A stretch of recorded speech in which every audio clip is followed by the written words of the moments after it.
السلام علیکم ورحمۃ اللہ وبرکاتہ۔ بسم اللہ الرحمن الرحیم۔ معزز ناظرین کرام، اگر آپ دعا مانگ کر تھک گئے ہیں اور آپ کی دعا قبول نہیں ہوتی تو آپ تہجد کے وقت صبح اٹھ کر دعا مانگیں۔ تہجد کے وقت دعا قبول ہوتی ہے۔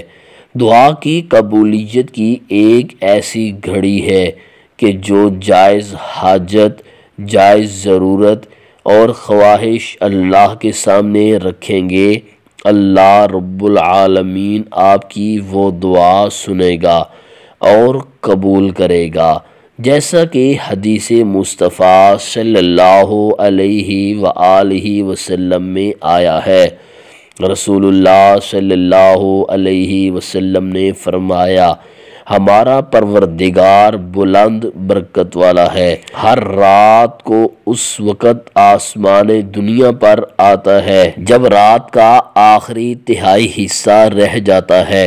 وہ کہتا ہے، کوئی مجھ سے دعا کرنے والا ہے کہ میں اس کی دعا قبول کروں، کوئی مجھ سے مانگنے والا ہے کہ میں اسے دوں، کوئی مجھ سے بخشش طلب کرنے والا ہے کہ میں اس کو بخش دوں۔ صحیح البخاری، حدیث نمبر 1145۔ جبکہ ایک دوسری حدیث میں آتا ہے، حضرت عثمان بن ابو العاص ثقفی رضی اللہ عنہ سے روایت ہے کہ رسول اکرم صلی اللہ علیہ وآلہ وسلم نے فرمایا، آدھی رات کو آسمانوں کے دروازے کھلتے ہیں اور ایک آواز لگانے والا اعلان کرتا ہے، کیا کوئی دعا کرنے والا ہے کہ اس کی دعا قبول کی جائے؟ کیا کوئی مانگنے والا ہے کہ اسے عطا کیا جائے؟ کیا کوئی مصیبت میں گھرا ہوا شخص ہے کہ اس کی مصیبت اور مشکل کو دور کر دیا جائے؟ کوئی مسلمان ایسا باقی نہ رہے گا کہ جو دعا کرے اور اس کی دعا قبول نہ ہو، سوائے زانی عورت کے جو اپنی شرمگاہ سے دھندہ کرتی ہے، یا پھر جو مسلمانوں سے 10% جبری غنڈہ ٹیکس وصول کرتا ہے۔ معجم طبرانی اوسط۔ معزز ناظرین کرام، قبولیت دعا و مناجات کا وقت رات کا آخری تہائی حصہ ہے، اور رات غروب آفتاب سے لے کر صبح صادق ہونے تک کا نام رات ہے۔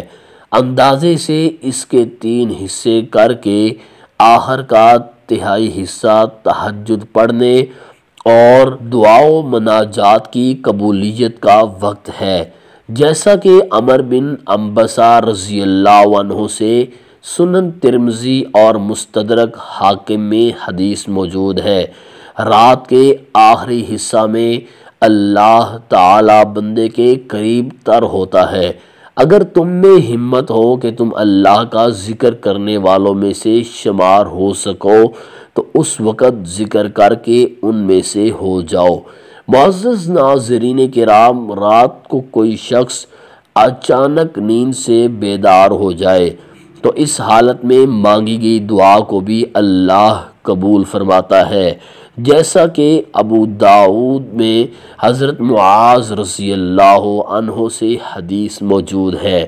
رسول اللہ صلی اللہ علیہ وسلم نے فرمایا، جو مسلمان وضو کی حالت میں ذکر الہی کرتا ہوا سوئے اور رات کو کسی وقت بیدار ہو جائے اور اس حالت میں اللہ تعالیٰ سے دنیا و آخرت کی بھلائیوں میں سے جو کچھ بھی مانگے تو اللہ اسے وہ چیز عطا فرما دیتا ہے۔ سبحان اللہ۔ معزز ناظرین کرام، اسی طرح حضرت عبادہ بن صامت رضی اللہ عنہ سے ابو داؤد اور صحیح بخاری میں حدیث موجود ہے، نبی اکرم صلی اللہ علیہ وآلہ وسلم نے فرمایا، جو شخص رات میں بیدار ہو جانے پر یہ دعا پڑھے، لا الہ الا اللہ وحدہ لا شریک لہ، لہ الملک ولہ الحمد وہو علی کل شیء قدیر، الحمدللہ وسبحان اللہ ولا الہ الا اللہ واللہ اکبر ولا حول ولا قوت الا باللہ اللہم اغفر لی، اور پھر اللہم اغفر لی کہتے ہوئے اللہ سے بخشش طلب کرے، یا کوئی بھی دعا کرے تو اس کی دعا قبول کی جاتی ہے۔ اور اگر وہ اٹھ کر وضو کرے اور نماز ادا کرے تو اس کی نماز بھی قبول ہوگی۔ صحیح البخاری۔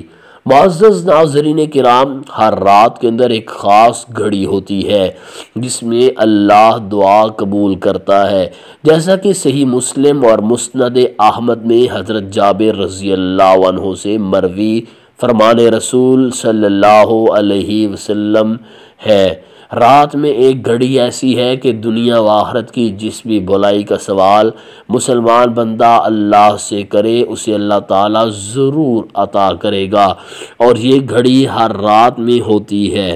معزز ناظرین کرام، یوں تو اللہ تعالیٰ ہر وقت اور ہر جگہ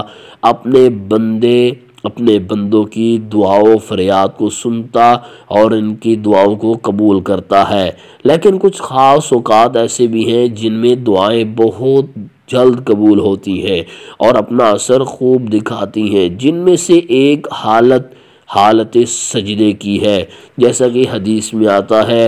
حضرت ابو ہریرہ رضی اللہ عنہ سے مروی ہے کہ نبی اکرم صلی اللہ علیہ وآلہ وسلم نے فرمایا، سجدے میں بندہ اپنے رب کے بہت زیادہ نزدیک ہو جاتا ہے تو زیادہ دعائیں مانگا کرو۔ صحیح مسلم۔ ایسے ہی حضرت عبداللہ بن عباس رضی اللہ عنہما سے مروی ہے، رسول اکرم صلی اللہ علیہ وآلہ وسلم نے فرمایا، سجدہ میں دعا کرنے کی کوشش کرو، زیادہ قریب ہے کہ تمہاری یہ دعا قبول کر لی جائے۔ مسند احمد۔ معزز ناظرین کرام، بہقی میں ایک روایت موجود ہے، نبی صلی اللہ علیہ وآلہ وسلم نے فرمایا، اللہ تعالیٰ سے گمسان کی لڑائی کے دوران اور نماز و اقامت کے درمیان کے وقت اور دوران بارش دعا کرے، دعا قبول ہوتی ہے۔ معزز ناظرین کرام، جمعۃ المبارک کے دن ایک خاص گھڑی ہے جس میں دعا قبول کی جاتی ہے۔ صحیح بخاری اور مسلم کے اندر حضرت ابو ہریرہ رضی اللہ عنہ سے روایت ہے، نبی صلی اللہ علیہ وآلہ وسلم نے فرمایا، جمعہ کے دن ایک گھڑی ایسی ہے کہ جو آدمی اس میں اللہ سے سوال کرے اللہ تعالیٰ اس کی دعا کو قبول فرماتا ہے۔ معزز ناظرین کرام، جن مواقع پر دعائیں جلد قبول ہوتی ہیں ان میں سے ہی جمعرات اور جمعہ کی درمیانی رات بھی ہے۔ سنن ترمذی میں حضرت علی رضی اللہ عنہ فرماتے ہیں کہ اللہ کے رسول صلی اللہ علیہ وآلہ وسلم نے ارشاد فرمایا، جمعہ کی رات میں ایک گھڑی ایسی ہے جس میں دعا قبول کی جاتی ہے۔ سبحان اللہ۔ معزز ناظرین کرام، سنن ترمذی میں ہے کہ نبی صلی اللہ علیہ وسلم سے سوال کیا گیا کہ دعا کب جلد قبول ہوتی ہے، تو آپ صلی اللہ علیہ وآلہ وسلم نے فرمایا، رات کے آخری حصے میں اور فرض نمازوں کے بعد۔ جبکہ مسند احمد میں حضرت عمران بن حسین رضی اللہ عنہ سے مروی ارشاد نبوی صلی اللہ علیہ وآلہ وسلم ہے، جب قرآن پڑھو تو اللہ تعالیٰ سے دعا مانگو، کچھ ایسے لوگ بھی پیدا ہوں گے جو قرآن پڑھ کر لوگوں سے سوال کریں گے۔ صحیح بخاری اور ابو داؤد میں ہے کہ نبی کائنات صلی اللہ علیہ وآلہ وسلم نے فرمایا، جب تم مرغ کی آواز سنو تو اس وقت اللہ تعالیٰ سے فضل و احسان کی دعا مانگا کرو، اس لیے کہ وہ اس وقت فرشتے کو دیکھتا ہے، اور جب تم گدھے کی آواز سنو تو اللہ کی پناہ مانگا کرو، کیونکہ وہ شیطان کو دیکھ کر آواز نکالتا ہے۔ جبکہ ابو داؤد میں گدھے کے ساتھ ہی کتے کا ذکر بھی ہے۔ معزز ناظرین کرام، جب طواف سے فارغ ہو جائیں تو مقام ابراہیم علیہ السلام اور خانہ کعبہ کو ایک سیدھ میں اپنے سامنے رکھ کر 2 رکعتیں پڑھنی ضروری ہے۔ ان کے بعد بھی دعائیں کرنی چاہیے۔ نبی صلی اللہ علیہ وآلہ وسلم کا عمل مبارک بتاتا ہے کہ یہ وقت بھی وقت قبولیت ہے، اور اسی طرح آپ صلی اللہ علیہ وسلم نے فرمایا، مسند احمد میں حدیث حدیث موجود ہے، آب زمزم جس غرض اور مرض کے لیے پیا جائے مفید ہے۔ سبحان اللہ۔ معزز ناظرین، اگر آپ کو ہماری ویڈیو اچھی لگی ہو پلیز لائک کیجیے، مزید ایسی ویڈیوز دیکھنے کے لیے ہمارے یوٹیوب چینل کو سبسکرائب کیجیے۔ ملتے ہیں اگلی ویڈیو میں، اللہ حافظ۔